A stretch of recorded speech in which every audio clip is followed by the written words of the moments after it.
¿Te acuerdas de cuando fuiste a la escuela? Yo a la escuela creo que tenía 5 años.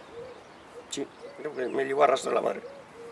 Yo vivía allí en mismo Calle Barría, donde está ahora la biblioteca de Calle Barría. Sí, sí. Ahí estaba la escuela tipo nacional, porque la villa estaba al otro lado.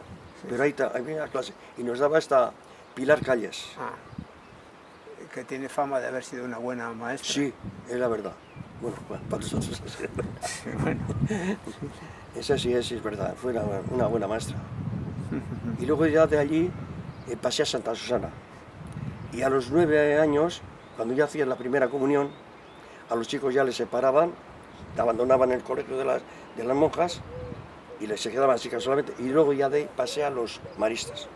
Y cuando tuve 14 años que hice el primero de formación profesional, luego ya ingresé en Mendizábal, que fue el año 53.